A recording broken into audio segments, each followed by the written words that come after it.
Such a small, harmless story. One day before COVID, I was sitting at a table at a boba tea shop in Quincy. In the back corner table, right behind me, there were two Asian women who looked about my age, maybe a little younger. One was a shop employee, and I'm not sure who the other was. Maybe a friend, maybe someone who was interviewing for a position at the shop. I didn't recognize the language they were speaking, but they sounded chill and relaxed. Then this white guy comes in. Big, hefty guy with gray hair and a loud voice. He spotted the two women behind me and went over to strike up a conversation. He was standing right up against their table, just within their personal space, being very loud and very, very friendly. He asked them the usual questions. Where are you from? No, where are you really from? He name dropped the Vietnam War and the Korean War. He bragged about his love for Oriental women. For half an hour, these two women were trapped at that corner table while this guy talked at them. I tried to catch their eye to show that I was at least watching and witnessing, but I couldn't think of a way to intervene without making things worse. Finally, he left, and we all breathed a sigh of relief. The women resumed their conversation. Then this man came back with one of the local Quincy police in tow. Another big white guy, this time in uniform. This is my friend. He patrols the area a lot. I'll tell him to keep a special eye out for you. All I could think was, who does that?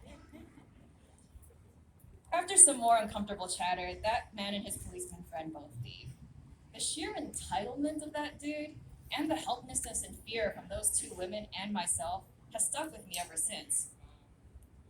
Now, I grew up in Taiwan, where my Han Chinese ethnicity is the privileged majority. Social structures and institutions cater to us. But since coming to the US, I've had to learn how being Asian American is death by a thousand cuts. I am POC. I am other. And because of that, I have to be careful in the ways that I present myself and interact with other people. It's not something that people are born knowing or something they are fated to be. It is learned, and in the right environment, it can be altered and unlearned as well. Becoming aware of how my own race is viewed in this country has also made me more aware of America's racial dynamics in general. I want everyone, white and BIPOC, to be able to enjoy the same privileges, rights, respect, and dignity. That's what I work towards as a member and organizer for Quincy for Transformative Change. 我是台湾人，也是美国人，更是昆士的居民，以及 Quincy for Transformative Change 的成员。我们希望能创造最美好、最理想的昆士，请多多支持我们的团体，谢谢。Thanks everyone for coming and listening.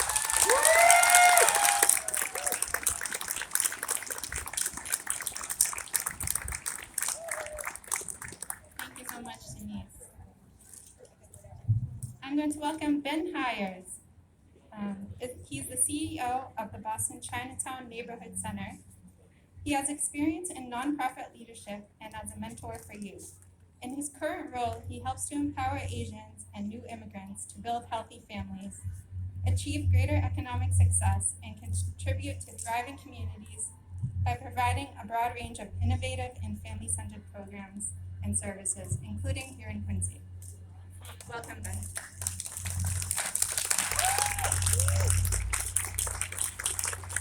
Good afternoon, everyone. Let's hear it for everybody who's already speaking.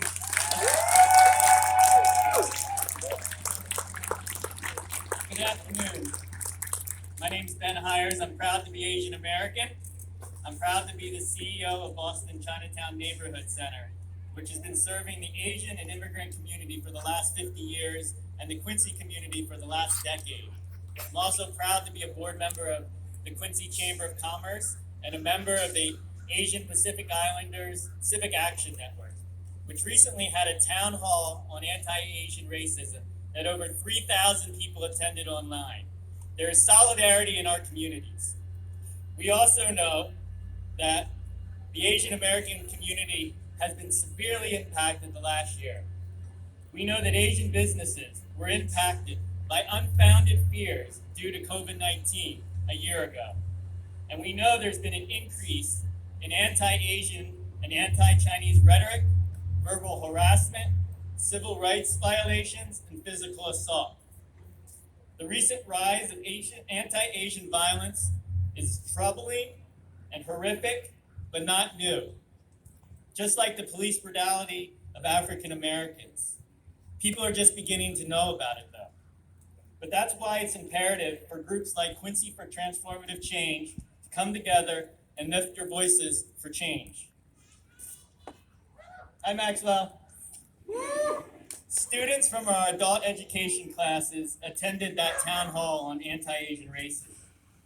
Our teachers asked them to reflect on what they heard. In addition to empathizing with the feelings of fear and anger, these recent immigrant students reflected on the importance of education about our racial and ethnic history, the importance of unity among communities of color to speak out against racism, and the importance for them to be able to pursue what inspired them to make the sacrifice to move to this country in the first place, the opportunity for a better life, to earn an education for themselves and their children, to find fulfilling work, and give back to their community. All things that all of us feel like we have the opportunity to do. But in order for them to achieve equal opportunity and racial equity, we need to support those more that have more barriers than the rest of us as a result of racism and prejudice. Today, many people ask how they can help the Asian American community now. In the short term, you heard, please volunteer, donate, support organizations that are meeting the needs of our Asian community in mental health, legal, employment, and immigration needs. Because those needs are going to continue, even with the vaccine. In the long term, we need systemic change. We know that's paramount. And I know that's why you're here advocating today for the Department of Social Justice and Equity. But there are many other important systemic changes and policies that are going to go towards making a difference for our community's lives. We need to center transformative justice that begins with cross-racial dialogue and community building that addresses white supremacy as the root cause for violence and hate. We need to fund non-law enforcement strategies that invest in jobs, housing, immigration, healthcare, and education for communities of color. We need to do that to address long-term systemic racism and extreme inequality. To end this violence, we must ensure our communities have the resources and opportunities they need to lead dignified lives, just like all of us. So I specifically want to end with 3 legislative actions that will bring positive change. We want to see civic engagement here. The first is being led by Quincy's Representative Taki Chan. It's Bill 968. That bill calls for ensuring equitable representation in the state. It's commonly known as the Data Disaggregation Bill. It calls for the collection of data for the many diverse members of our community. Asian Americans, Asians, BIPOC community members are not monolithic. We must be able to recognize, lift up, and understand the needs of our diverse community in order to address the barriers they face. There's also a bill to make all state agencies more language accessible and provide culturally competent services. It's Bill 3674 in the House and Bill 2251 in the Senate. Immigrant communities cannot access the services they need because of these language barriers. They don't feel the person on the other end of the phone will take them seriously or understand what they are calling about. Community organizations like BCNC have had to translate information and provide interpretation for community members to access COVID-19 tested and vaccinations. We need to mandate more language access to change the paradigm of being seen as the other and the perpetual foreigner. And finally, there's a bill in the House and Senate right now to establish a fund and commission for anti-racism and equity in education that will develop curriculum and on a social justice perspective of dismantling racism and lead to Asian American and other ethnic studies in your children's schools. It's Bill 3341 in the House and Bill 2014 in the Senate. These types of changes will begin to help our communities become the places we want to see. These types of changes will help these places to be what we want, where we want our children to grow up, and be the places that we're proud to call home. Thank you.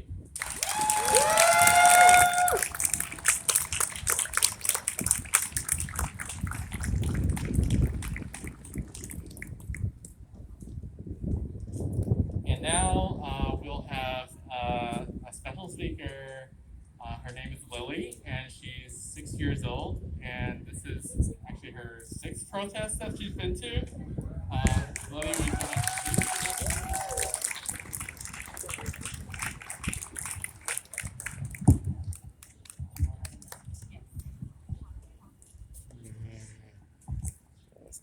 I can't see it.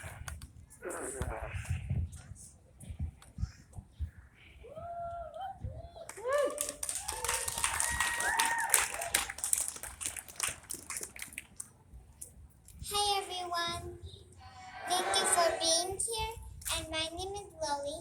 I'm Asian American, and I'm also 6 years old, and I hope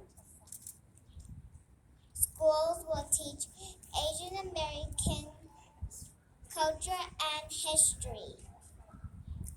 If anybody has any questions, just look at me. And this is also a peace and unity sign I made.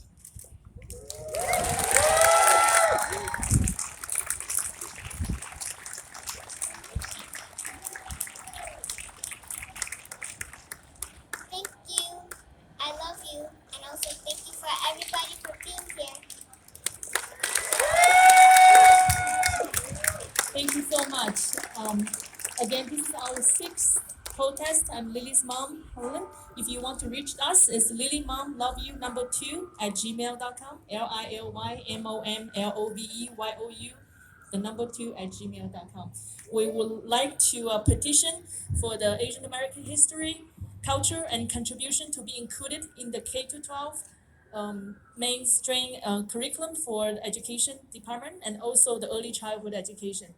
And especially for Lily's age, it's a very vulnerable age. They couldn't even speak up for themselves if they were bullied and discriminated in a classroom, especially if enabled by staff and teachers who were not properly trained by Asian American history, culture, and contribution. So thank you so much for supporting children's petition for including Asian American cultural history and contribution into the curriculum of school system. Thank you so much.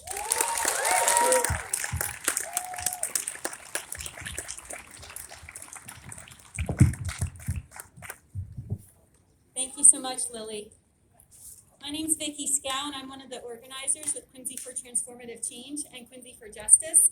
Our next speaker is Shirley Leong, who is a columnist and associate editor at the Boston Globe. She writes on everything from the intersection of business and politics to gender issues in the workplace.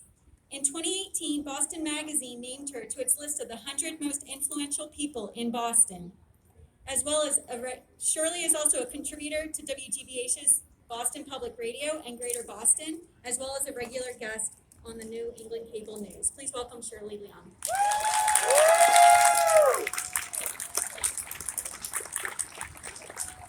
Hello, Quincy. What a glorious day for a rally, right? And it's not only so great to see so many Asian Americans here, but also to see so many here in allyship. Black, brown, white, I mean, this is what it will take to create a more equitable society. So I was asked to say a few words about a recent column I wrote about the talk. It's something Black families have long given to their children on how to act when stopped by the police. Hands out of your pocket, no sudden moves, do what they say. But now, after the Atlanta murders, Asian Americans, many of us for the first time, also have to give a version of the talk, not only to our children, but also our elderly parents and relatives, and how to protect themselves from anti-Asian harassment, bullying, and violence. My boys are 8 and 10, My widowed 71-year-old mother lives alone in the San Francisco area. It was easier to give my mother the talk after elderly Asian Americans across the country were being assaulted. I told her under no circumstances should she go out alone. She told me not to worry, telling me in Mandarin, 我吓死了. She is scared to death. She even stays away from Chinatown.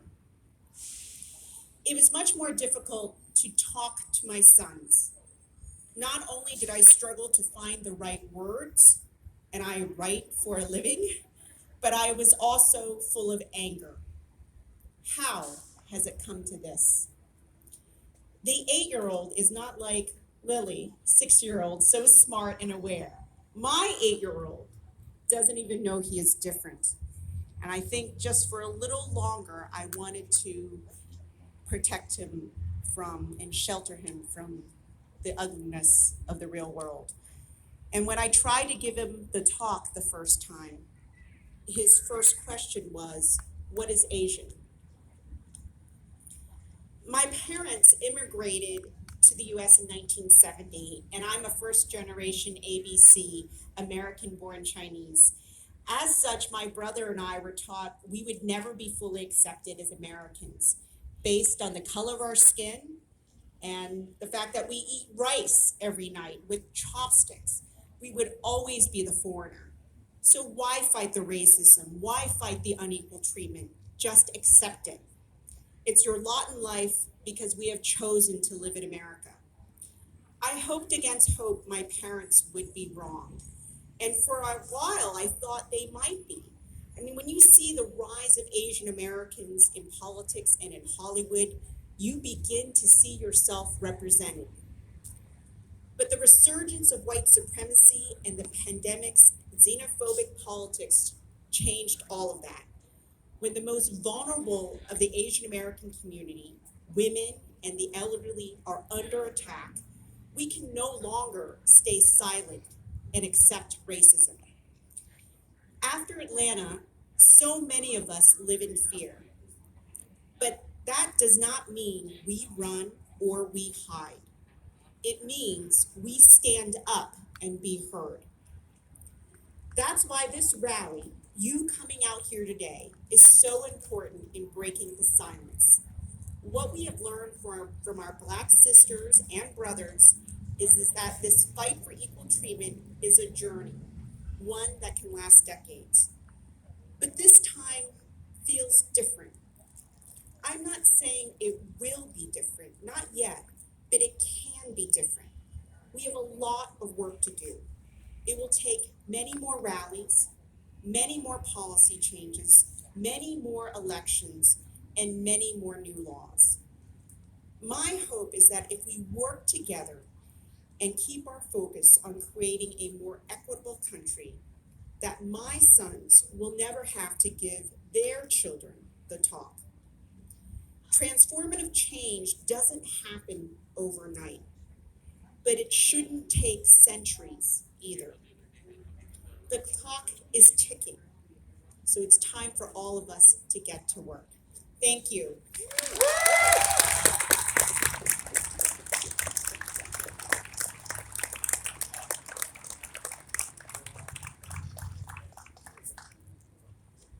We now have an anonymous submission by a North Quincy High School and Solidarity member and a North Quincy High School alumnus that will be read by Winnie Gong, a Quincy local.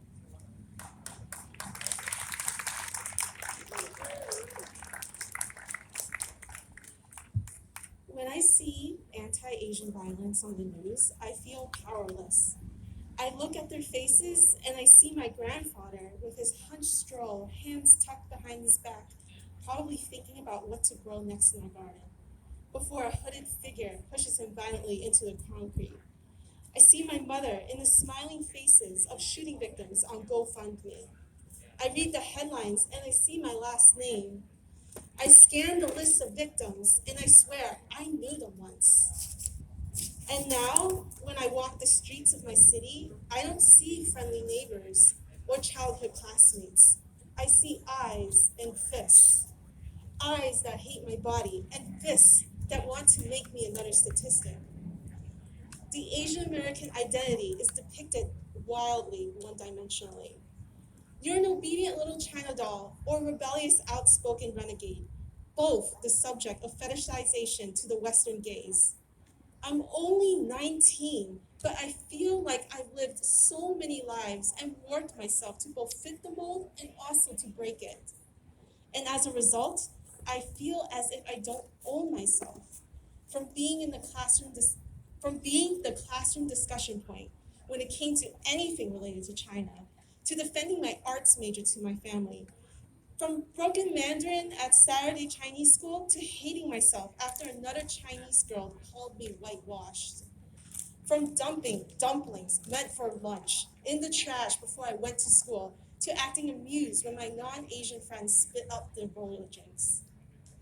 White supremacy has forced society to push us to the side and alienate us from other POC struggles, all so that the system can distract the powerful people to seek to destroy it. We are not exotic. We are here. We've always been. We are not perfect. We are people. We are not the past. We are ourselves. Let us own ourselves. Thank you.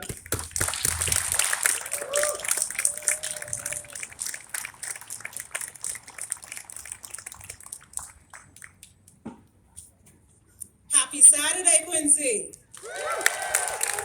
It's a beautiful day to come together for a great cause.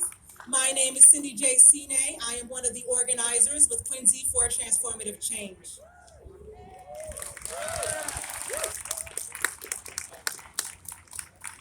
Coming up next, we have Shivpreet Singh. Shivpreet came to the U.S. and Quincy in 2013.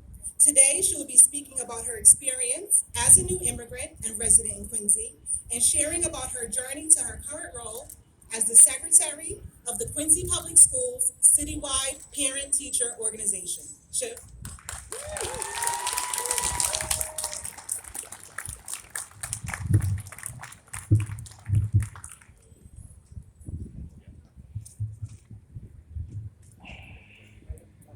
Hi, my name is Shivpreet.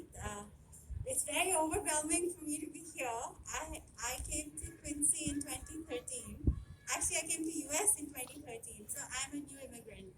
And I consider ourselves the invisibles who are just existing, you know. So when I came to Quincy, I was so happy to see it in such a diversity. But slowly, when the challenges of being a new immigrant, you know, the social differences, the cultural differences, learning the new things, it was so overwhelming that I kind of gravitated to my comfort group, that is being either with the Indians or people with the same experience. But then my daughter went to the Quincy Public Schools and things started to change, you know. So one day there was a story that some kid said the food was like puke. One day some kid was left on the bus and we were just told like it was our fault. And slowly I realized that we just cannot exist, you know, like on the peripheries. We have to get involved in the system. So I decided to go into the PTOs and all. It was overwhelming. But then something happened. In February 2019, I went to the citywide PTO. And there I was welcomed. And a shout out to Scott, Alejandro, you changed my belonging to Quincy. So there was Scott, there was Courtney, there was Jen, and all these people listened to my voice. They listened to what I had to say. They respected me. And that changed my whole belonging to Quincy. Then I wanted to be part of this. The whole idea that we had come here and all our goal is to give a safe, thriving space to our children. We all have the same goal. But when someone looks at us with a smile, when someone looks at us, wants to know us, it completely changes our sense of belonging. And since then, that was February 2019, and today it is April 2021. I am the secretary of the citywide. And I want to give all the parents the hope that there is a space where you can come and talk. And let's all build these bridges. Let's come and look at each other and, talk to each other, Let's know each other. After all, we all have the same goal. We want a happy environment for our children. If your neighbor's house is burning, you can't live happy. So this is my goal, to build bridges. I want to, now that we see that we are here, let's take the next step and let's get to know each other. A smile matters, a hello matters, and it just changes the way you belong to the city. Thank you. All right.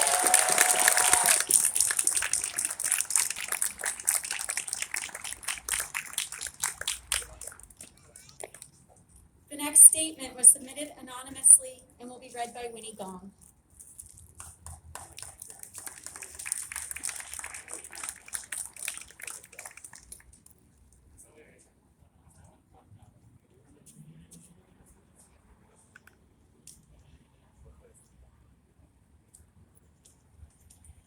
Because my mouth is wide with laughter and my throat is deep with song, you do not think I suffer after I've held my pain so long? Because my mouth is wide with laughter, you do not hear my inner cry? Because my feet are gay with dancing, do you not know I die? I wanted to share this poem because of two reasons. The first being is that we, AAPIs, have held in our trauma for far too long. Our parents were promised the American dream when they left everything behind to settle here.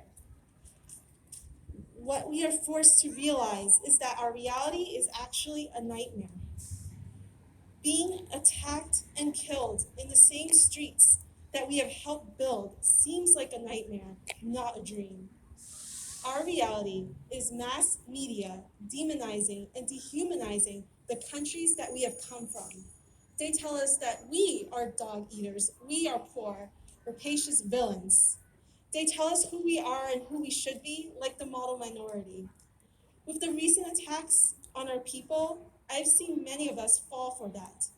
In our anger and frustration, we attack and blame POC allies. We take pride in being the model minority. I want people to recognize that your trauma is valid. Your fear and anger is valid. However, we cannot become who they believe we are. This brings up the second reason why I wanted to share this poem. Langston Hughes is the man who wrote this poem. He is one of the great poets of his era and wrote about his struggle being African American in this country. This poem is called Minstrel Man. In this country, minstrel shows were used to mock our Black brothers and sisters. These shows use blackface to dehumanize our allies. Even though the poem was not about our people and about our own dehumanization, it was still relatable for a reason. We cannot attack and blame other people of color for their own trauma and their frustrations. What we should be is a community. We should learn from our histories and work towards a community that bonds over our oppression rather than attack each other for it. We use slogans like stand up and fight back. Yes, we fight back against our attackers, but we also fight for this community. Fight for a community that wants to stop gentrification in our neighborhoods and build mutual aid networks. We fight for a reason, and I believe our community will be worth the fight. Thank you.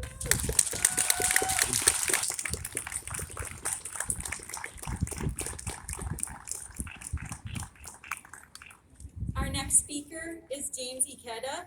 He's a history teacher at Quincy High School. In addition to teaching, James coaches youth poetry and is a musician. He's involved in many projects that integrate his love for history and civics and the arts.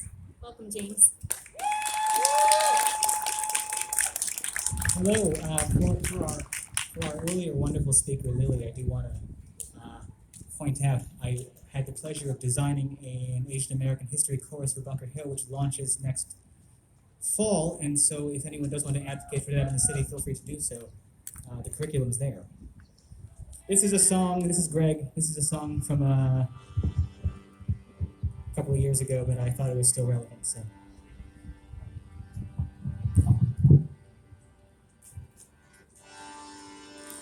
Over pre-dinner sushi on Christmas.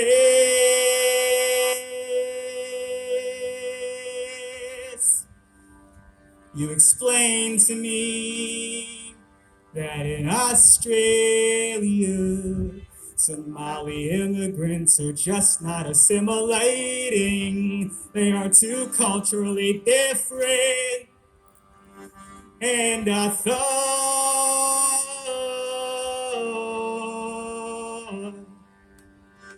that's what they said about us